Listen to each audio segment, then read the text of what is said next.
that kind of help and assistance. Okay.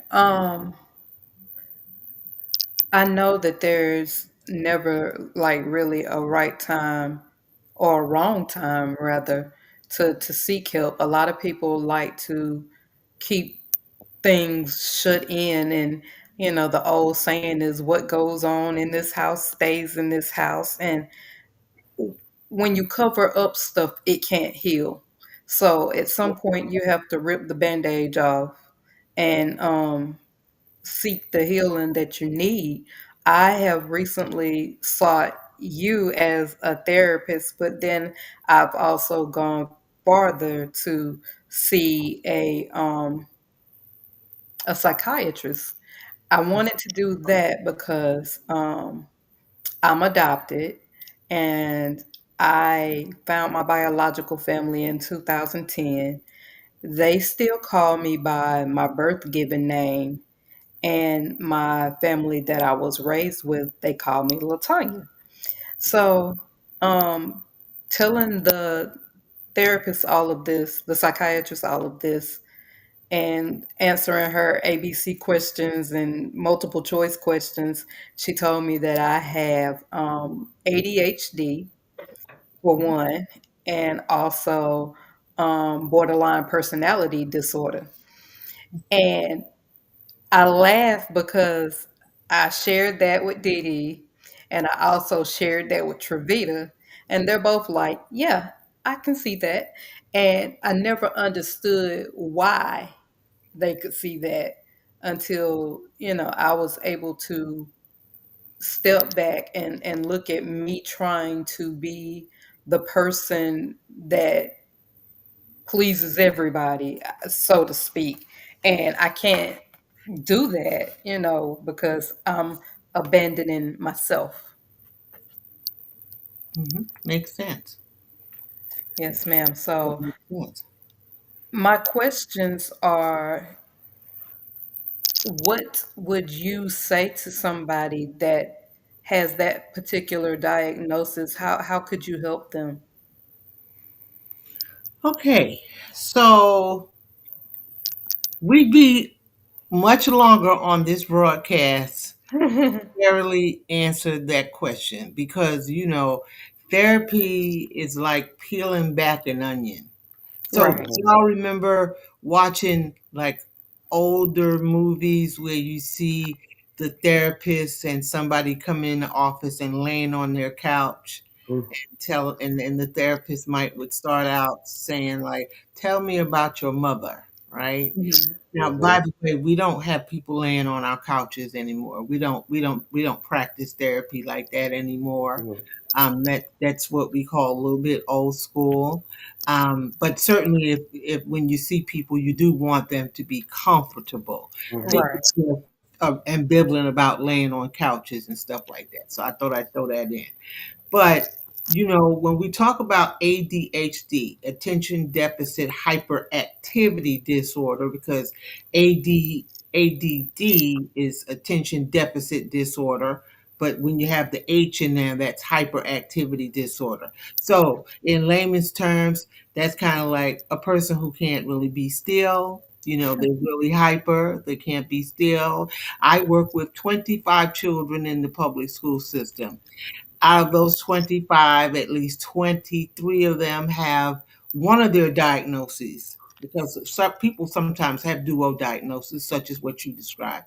They Mhm. have they have ADHD. They can't sit still. They can't focus. They have when people who have ADHD have issues being able to focus and hone in on things. Here's the good news about ADHD. So there are psychotropic meds for them. One of the older ones is Ritalin. I think that most people are familiar with, but they don't really use Ritalin melatonin anymore. There are others Oh. that use.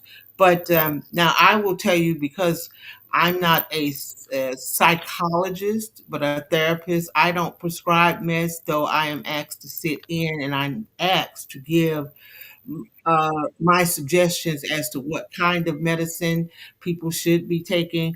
I am not a big advocate of psychotropic meds, but I'm also not a person that's going to say you don't need meds. I leave that clearly up to my client, but I will Right. educate my client about what kind of medication are you taking, because they do come with side effects. ADHD happens to be one of those mental health disorders that can be managed with good diet, with exercise, with doing some other holistic things other than taking psychotropic meds. But there's nothing wrong with it if you do. Personality disorder. Okay, so that's another mental health disorder that sometimes you don't really get to see that one manifest until you get like in preteens, somewhat kind of like in preteen. You start like with kids, you start noticing personality disorder. They may change their clothes a lot, something like that. And so by you, I seeing you smile, you probably might be a little bit familiar with that.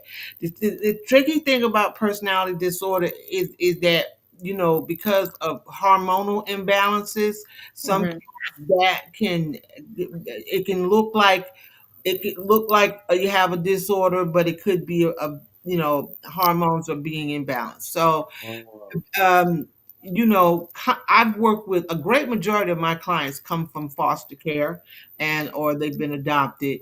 And so it's really hard sometimes, or challenging, I would say, for persons that come from those kinds of home environment to establish what exactly is their personality type, because they spend a great deal of their lives trying to adapt to other people because of the rejection factor.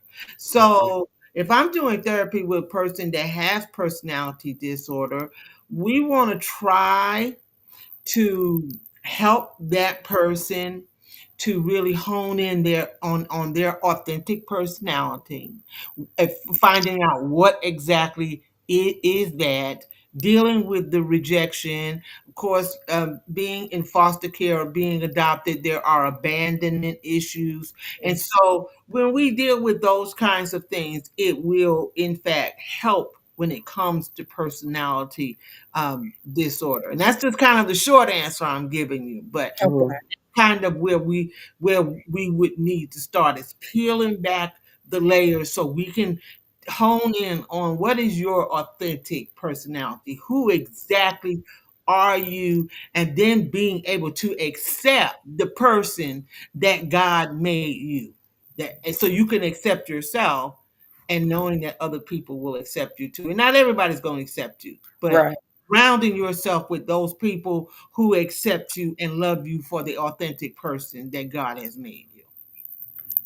Why do you think it's so hard for African American males and females to seek help? That's a great question. And again, that's one of those topics that I particularly love to talk about. When I'm asked to come and speak in public, I'm usually asked to speak about mental health and the African American community. So let me try to keep my answer short, because that's when I start getting on my soapbox when it comes to African Americans and mental health. So you can't talk about Black people and not talk about our experience when Right. it comes to mental health. It's impossible to do so, because um, uh, people who have been traumatized, or a person, let's say a person who has been traumatized, rape, molestation, physical, emotional abuse, it is going to affect their psychology. So when we talk about us, and we talk about the diaspora of the African, right? Hmm. we gotta multiply what would be the traumatic experience of one person. We now got to multiply that times over 450 some odd years. That's a whole lot of trauma, Mm, right? Mhm. And right. you got to think about a group of people who've been traumatized in multiple ways, having experienced that amount of trauma. Even in 2025, we're still working that out. But the short answer to your question, um, our experience as a culture, we knew that talking about how you felt meant death. Short Mm, that it meant death. So it's something called learned behaviors. So we Mhm. learned not to talk about. Mhm. That's why we still do it in 2025. We learn not to Mhm. talk about those kinds of taboo subjects, not to talk Mhm. about how you feel. First of all, because nobody cared about how you felt. That part. See, nobody cared about it, Mhm.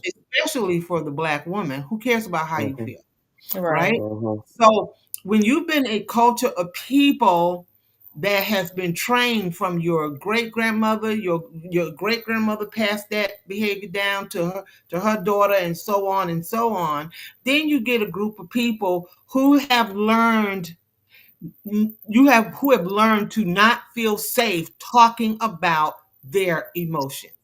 Mhm. Okay, because we have a history that if we talk about what's really bothering us, we're going to get in trouble. So this is where we still have those learned behaviors of not feeling safe.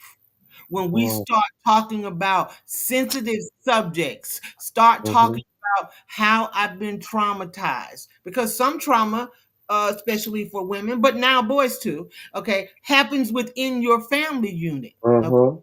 more or less Mhm. things like that. Mhm. So this is where we get the saying, and I believe you started out the show talking about that. What goes on in this house stays where? In this house. Yes. Because we Mhm. learned to not talk about things. Black people are infamous for just covering up stuff. But we have Mhm. found, thank God, that we have found out that that has really not worked for us, because all we have done as a people is internalize trauma. But that's kind of a basic answer, Latanya, as to why we don't talk about things that have to do with our mental health. We don't talk about traumatic experiences and so forth. And then years and years ago, not that long ago, I would add, I'm talking maybe even not 20 years ago, there weren't many people who looked like me who were practicing therapy. So Right. if you did find yourself with a therapist, it was going to be from the other culture. So now we Mhm. have to ask the question, how many black folks was going to feel comfortable sitting and telling a Caucasian person about their Mhm. trauma? Well, our Yeah. our history says no. I'm gonna feel safe telling you about our trauma. So thank God that now in 2025 we have more people who look like me who are practicing therapy. Thank God for that, and that Yeah. offers a level of cultural cognitive competency, if you will. So that makes people feel a little safe to say, I'm talking to someone who looks like me. And people are embracing mental health more now. We still need a whole lot of work in that area, but that's one reason why, as a culture, that we don't really uh, dive into mental health and wellness. Also, there's a financial disparity. Sometimes people can't afford it. Depending upon if you live in some rural areas, you don't have access to it. So some Mhm. of our social disparities as a people and as a community kind of hinders us or serve as roadblocks as to why we don't engage in mental health and wellness. A I lot of got a yeah, I got a question. Go ahead. Go ahead. Um, my question is this: do you believe that the stigma's still there? I know growing up back in the day it was like if you went to a psychiatrist or anything, they deemed you crazy. Do you believe that stigma is still here today, or are we more open now to not feeling like crazy, but in a need of having some help? I think that your question is very valuable, Miss Dee. And to answer your question, yes, I think the stigma is still there. This is why it is very important that we do what we're doing tonight, Mhm. that we're having the necessary conversation. Because the Mhm. more that we don't talk about these things, then the more ambivalent people are about disclosing.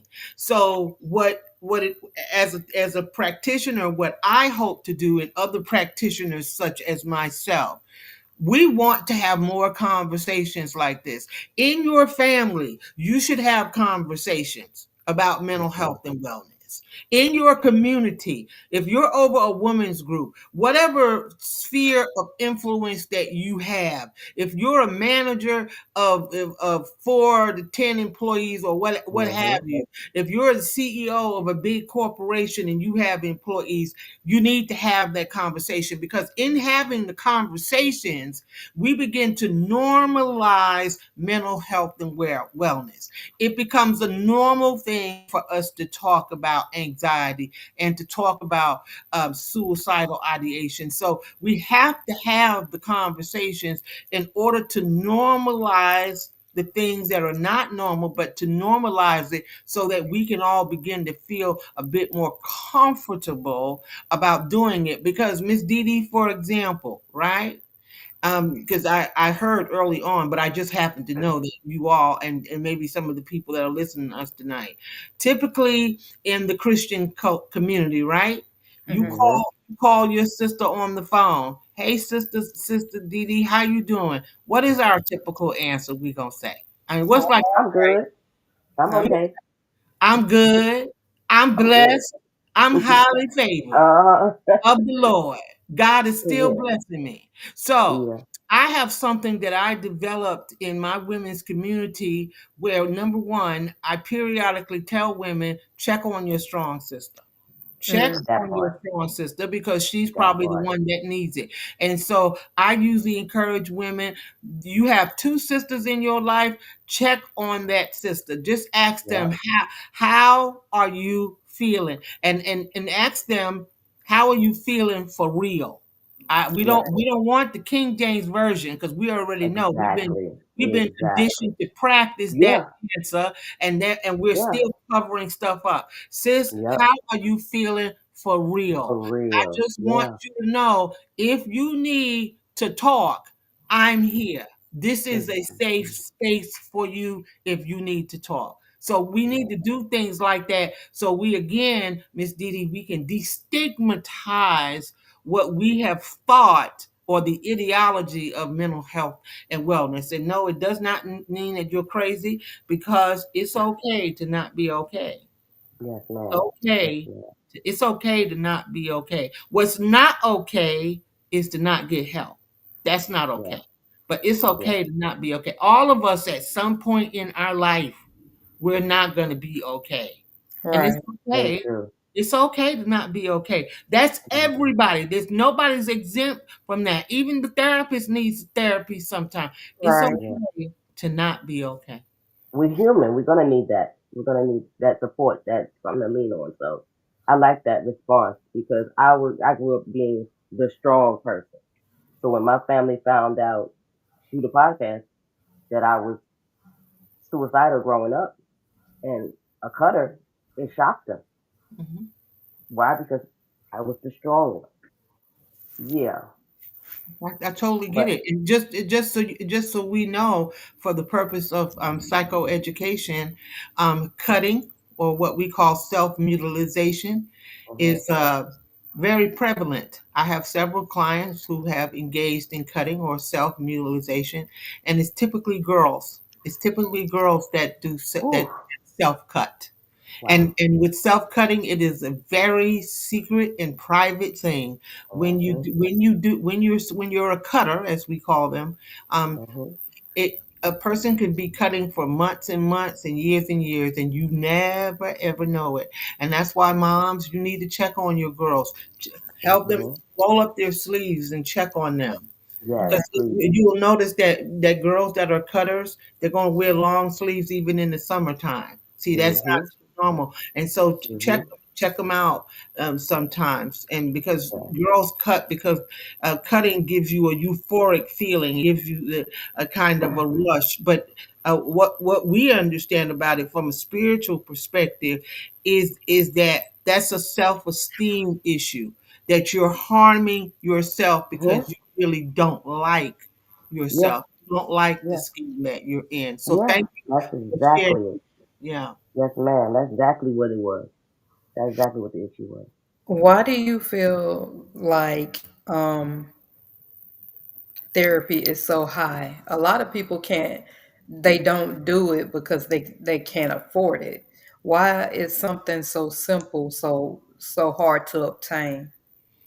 Well, for a lot of reasons, because like I'm a therapist, a girl got to eat, got to Right. pay mortgage, got to pay, but that's just that's just Mhm. typical answer. I mean, so sometimes therapy can be high, because it depends. If you run an agency, you have a lot of overhead that you have to take care of.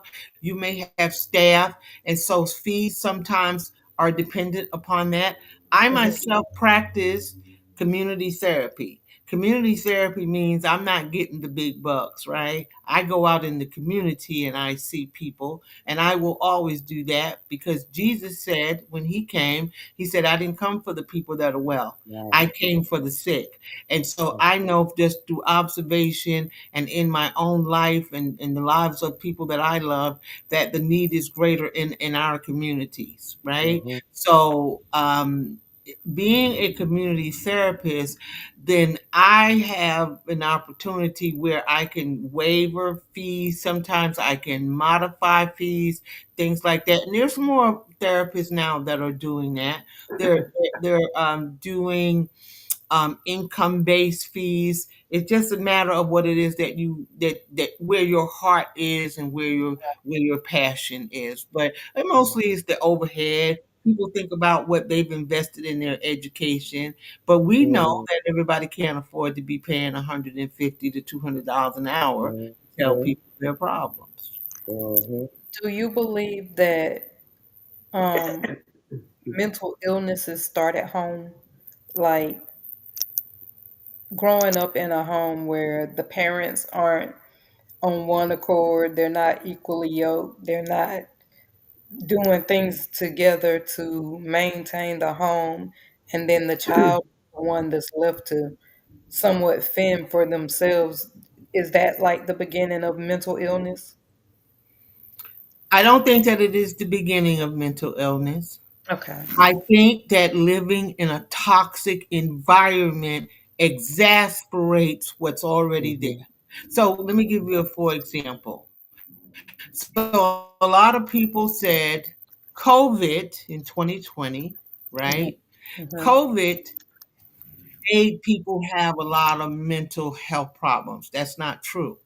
Mental health problems were already there. Mhm. Maybe they were hit. But Mhm. COVID, which was a nationwide crisis or a worldwide crisis, right? Mhm. The Right. world traumatized. It exasperated Yes. what people were already Already secret. dealing with it. Mhm. So a person can already have mental health issues, but when they live in a toxic environment where their needs are not being met, then it exasperates what is already going on Mhm. in a child. You see? So this is why I have 25 kids that I do therapy with in the public school system. I do not take on a client that is a child unless a parent agrees to be a part of the process. I don't even take a client on like that because Mhm. I know and I believe that the key to healing for a child is a parent, whether it's a one parent Yeah. house or a two-parent household or a grandma. I have a client that's Yeah. been raised by her great grandmother. But Mm. Wow. it is important for parents to provide a safe environment for their children, because if they don't, then the issues that are in this child, they're just going to be further exasperated if that child's not getting the kind of care that they need to have. Amen. That's the truth. That's so true.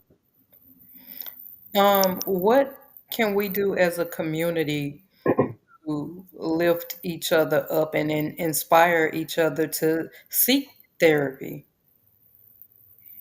We can do what we're doing right now. We can have conversations about it. Um, John Maxwell said the one word definition that John Maxwell gives for leadership is influence. So Mm. everybody, even those that are watching tonight, those of us that are on this platform, those that will watch the replay, ask yourself, what is my sphere of influence? Am I a manager Mhm. on a job? Am I a mom? Am I a grandma? Am I a dad? Am I an uncle? Am I an aunt? Do I have a podcast? Am I over a women's group? Do I have am I part of a women's ministry in my church? Whatever group of people that you interact with on a regular basis, that's your sphere of influence. Whatever group of people, whether it's 300 or 3,000, whatever group of people you know that listen to you, that's your sphere of influence. And so when you identify what your sphere of influence, for example, Latanya and Miss Didi, your sphere of influence is this platform right here, right? Okay, this Mhm. is a space that you ladies know that when you get on it, that people are gonna listen to you. So then you say to yourself, how can I bring in these kinds of conversations to my sphere of influence? If you're a parent, you're a grandma, you're a mom, you're a dad, how could I possibly, maybe one night a week, that we have a family talk? And in the family talk, we talk about mental health and wellness. So we talk and we share. So I would say do what we're doing tonight, right? Have the conversations. You don't have to have a whole big worldwide something. Whatever you have, use what's in your hand to talk about mental health and wellness. Also, you can bring in people like me, and there are other people like me that look like us that we could bring in. But I would definitely say that we need to have those conversations, and we need to have real conversations. One of the things that I like that you did, Latanya, is that you started out this conversation talking about yourself. And I think that took you to another level of healing when you did that, because lots of times when it comes to women and women's groups and women's organizations, we tend to put on big facades, right? Because we think those are the personalities that we need Mhm. to have, right? Yeah. Personality disorder, since we did talk about that tonight, a great part of that is learned behavior. We learn that we have to have a certain kind of personality in order to be Mhm. accepted, right? Okay, Mhm. so disclosing yourself, like for me, I have no problem. They used to say back in the church about your testimony, let me tell it because you can't tell You it. can't tell it. Like I tell it, yeah. And so Yes. I'm of the same persuasion. I can tell about me. I can talk about Yes. that, how I went 5 years after a terrible divorce and I was in major depression. Okay. This is why I know what depression looks like. I know what it Mhm. feels like, what it smells like. And this is why, as a result of me experiencing that, now I didn't have clinical depression, but because I had that experience, this is why I like to share that with other women and help them to heal. So that's what we can do I to speak about. feel I feel as though God gave me this platform for that purpose and that purpose alone. Um, I was born with spina bifida and hydrocephalus, and I talk about it often. Our awareness month is October, but I talk about it every chance I get because I live with it every day. And I feel like in order for other people to feel free, it has to start with somebody. So why not me? So I step out and I expose myself because I'm not perfect. I don't have everything together. I'm actually going through a divorce, We both are.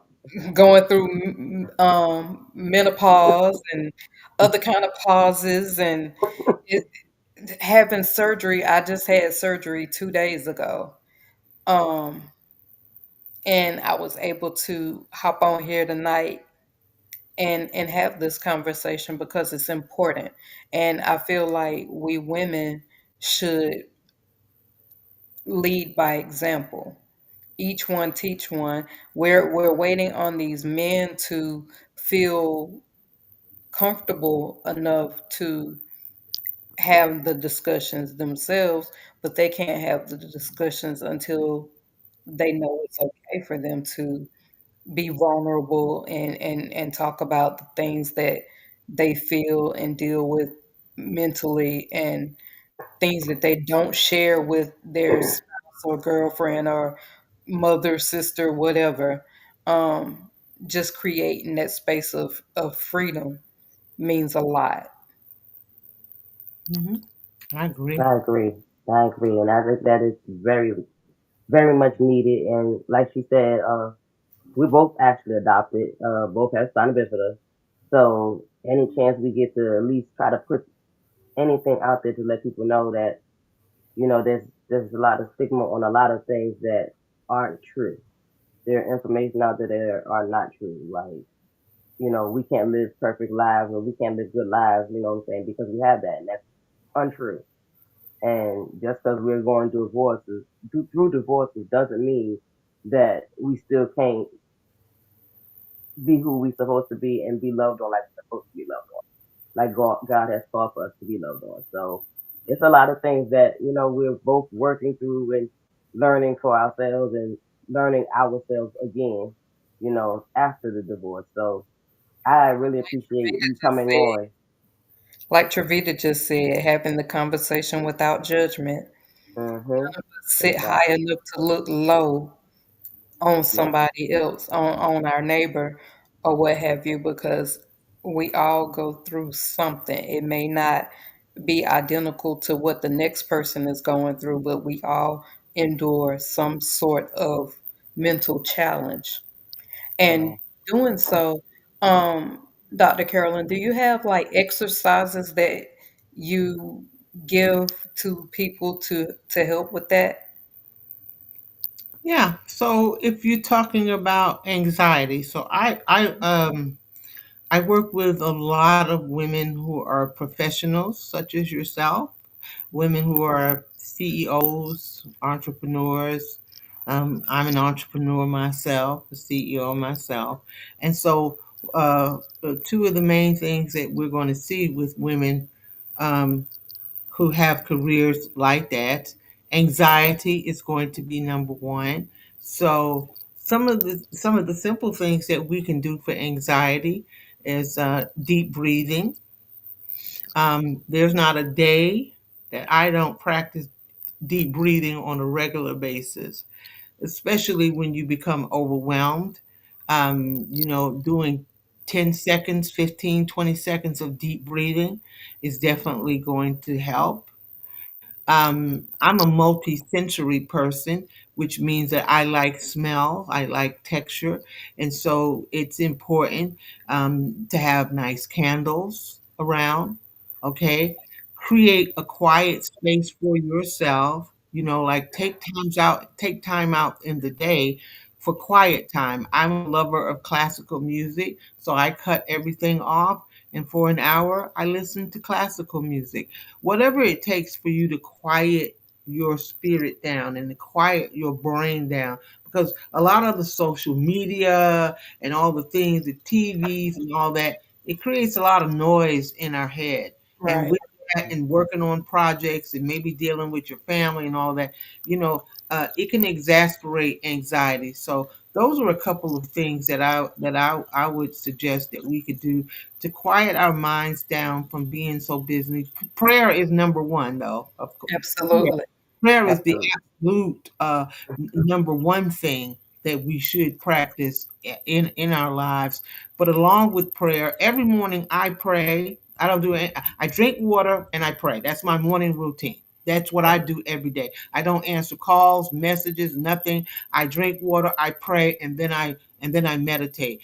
You know, you might have some people that have issues with meditation. I do biblical meditation because it's important that you quiet your spirit down before you start going into the day, and then take time out for yourself even throughout the day to shut everything off and set boundaries for yourself and tell people, I will get back to your call tomorrow.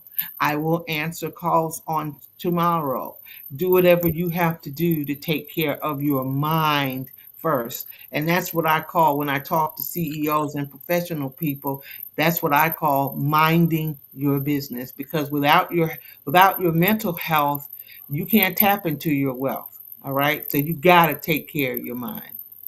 Okay. What um what advice would you have for somebody learning to meditate? Because sometimes I've tried it, and I guess because of the ADHD, it's hard for me to just sit still and sit with myself. And because I'll be honest, I've tried it a couple of times, and I'm like, why am I just sitting here and there's nothing happening? I can't quiet my mind. It's like I have 50 different things going through my mind at once. And the moment I say, I'm going to try this, is when the wheels start turning, and I'm pulling myself in 50 different directions and I can't focus. So what would you say to someone who wants to heal themselves by meditation, but they don't quite understand what they're supposed to be doing? That's a really good question, Latanya. So when we David talked about meditation, he said, I meditated on the Lord day and night, right? Mhm. Mhm, So for the person who is hyper in their mind, my son who is now 30, right? He had ADHD. I knew that he had ADHD when he was about 6 years old. Boys tend to grow out of it. Girls typically don't, right? mhm, But I knew that he had it, and he was super hyper. He was jumping all over the place every day, all day, that kind of thing. One of the things that I did with my son is every day I required that he take 10 minutes to shut off everything. I said, you got to give me 10 minutes. Just mhm, 10, cut off TV, cut off the video game, give me 10 minutes of nothing but quiet. The only thing you can do is read a book. And yeah, it was hard for him at first because, having ADHD, the mind is saying one thing and the body is saying another, right? So that's what happens. But so I would recommend take it in small doses. Start with 10 minutes a day. My son is now 30 years old. He practices that every day of his life. He's a military man, and he does sometimes 30 minutes a day, sometimes an hour a day, because he realized that he needed. So my advice would be, when it comes to quiet time, number one, take it small. Start with 10 minutes a day. The other thing I would recommend, as far as meditation, do something called guided meditation. You go on YouTube, there is tons of meditation type music, or there are people who are speaking scripture while you're quiet. I do that at night, sometimes to get to sleep. So guided meditation, hearing another person's voice while you're sitting and being quiet, that will help to block out some of the noise. So I think doing those two things would really help. okay. Mhm. Didi, do you have any more questions you would like to ask? I do have just one more question. Do you find that this day and time, is it still more women acceptable to wanting to do therapy, or men, or is it just about the same? Women are more acceptable for everything, girl. Got that right.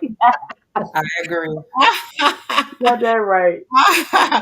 But I will say this: I have male clients Right. who I absolutely enjoy. Now, a few of them have started coming to me because of their wives, But my male clientele is growing because Okay. you have more men who Mm-hmm. are beginning to realize that there is something wrong. The thing is, when you go to a therapist, you don't have the answers, and sometimes you don't know what's wrong.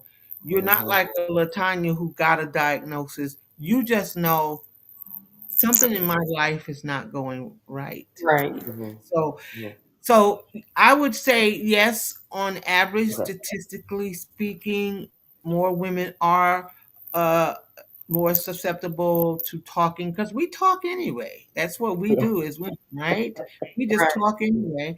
But there are a Mm-hmm. growing number of more men who are Right. accepting of therapy, who feel, believe it or not, men have a lot to say. We society just Mm-hmm. oftentimes doesn't give them an opportunity or a space to say it, but men have Mm-hmm. a lot to say. And if men are in a space where they feel safe, see, I'm a safe Mm-hmm. space because I'm not the wife, I'm not the girlfriend. You know, Mm-hmm. I'm a safe space. They can speak more freely, but more Mm-hmm. men are a lot more susceptible to the concept of talking with someone, being engaged in therapy because they want to get better. They do. So more men are on board when it comes to that. Okay. Appreciate that. Well, Dr. Carolyn, how can people reach you for appointments if they are in the area uh, that you cover? Sure. So you can go to my website. It's www.drcarolynstevens.com. Or if you want to take the www dot off, you can just put Dr. Carolyn. Just don't put the period after doctor, but drcarolynstevens.com. There's a space on there where you can make an appointment. And you can go on there and peruse around, and you can reach out to me like that. Another favorable way to reach out to me is on Facebook. Um, my personal Facebook page is Carolyn Stevens, right? You just go on Facebook very discreetly. You can just send me a little message. Now, you don't have to tell me all your problems when you message me, because if you want to be discreet, but just say, hey, I'd like to talk to you, and that's fine. I have people that come to me and say, Dr. Carolyn, I'd like to talk to you about a friend, and that's fine. If you want to talk to me about a friend, I don't issue. I don't have an issue with that. And so those are ways that you can reach out and talk to me. And by all means, please reach out. Please reach out to me. Um, if it's not me, then reach out to somebody. I am in the near future, within the next 2 months, I'm going to be establishing some group therapy sessions. So these will be comfortable spaces where women can come together. You don't have to be visible to be a part of the group, but you can be with other like-minded people who share some of your same symptoms and diagnoses and be able to do that. So I'm developing some other things that women can come together and making normalizing the world of mental health and wellness. But please, by all means, Facebook or my website, that's how you can reach out to me. And do you have any parting last words you would like to put out there in the atmosphere, Dr. Carolyn? I would like to say that Jesus wants us well. Hmm. That's what that Jesus wants, and let me personalize it. Jesus wants you well. He wants you to be well. He was known as the great counselor. So I believe that Jesus believed in mental health and wellness, right? Because he ministered to the mind. If you break your arm or you cut your hand really badly, you're not going to think twice about going to ER. You're not going to think twice about calling your doctor and say, hey, doctor, Mhm. something is wrong. Why let that be any different for your mind? If your mind has been injured through trauma, through things that you have been through, why not call upon a professional? Why not call upon a specialist so that you can be seen about? Because God wants you to be whole and entire, lacking nothing. He doesn't want you living a secret life of depression, of anger, of anxiety, or any of those other things. He wants you to be whole. And so my last imparting words to you, help is available. God has made help available. Mm. Take and access the help that God has for you so that you can live and be that whole person that God has called for you to be. Amen. Amen. Dr. Carolyn, I thank you for joining us tonight. I would like to ask you um, if your fourth Fridays of every month are free. I would like to introduce mental wellness to my platform on the fourth Fridays of every month if you're available. And I would like to come. Let me check because I'm with Black Diamond. I'm not sure if that's the fourth Friday or It's what. because I don't think it is. We're we're only all here on for the same. Friday. Yeah, Everybody's doing something Mm-hmm. different. But anyway, if it is not, count me there. I would love. Let's have this necessary conversation. Yeah. And those of you all that are watching on tonight, and I see some familiar people that I know sending you love, kisses, and hugs. And most of all, I'm sending all of you a lot of peace. Go and find somebody tonight that you love and ask them, how are you doing for real? Want to give everybody that homework assignment. Okay. And most Amen. check on yourself. Okay. Do a check. Sometimes people need a therapist to check in. So do a check in if you will. But yes, I'm going to check my schedule, but I believe that's free and I'd love to come and be a part. we would love Amen. to have you. We would We love to. really would. I do believe that this conversation could possibly change somebody's life, um, change their perspective on getting help. You're not crazy for seeking help.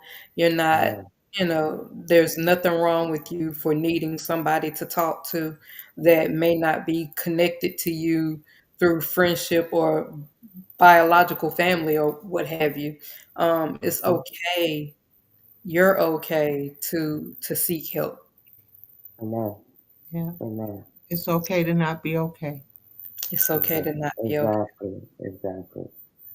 I would Exactly. like to thank everyone for chiming in tonight, tuning in, and we will be back on the second Monday of July. Um, have no clue what I got going on, but we will be back. And on fourth Friday of July, if Dr. Carolyn is not busy, she'll join Dee Dee and I to continue this discussion of mental wealth and your mental health. I thank you Amen. all for tuning in tonight. Y'all be blessed. And remember, even if it's delayed, if God has it for you, it won't be denied unto you. Until next time, good night.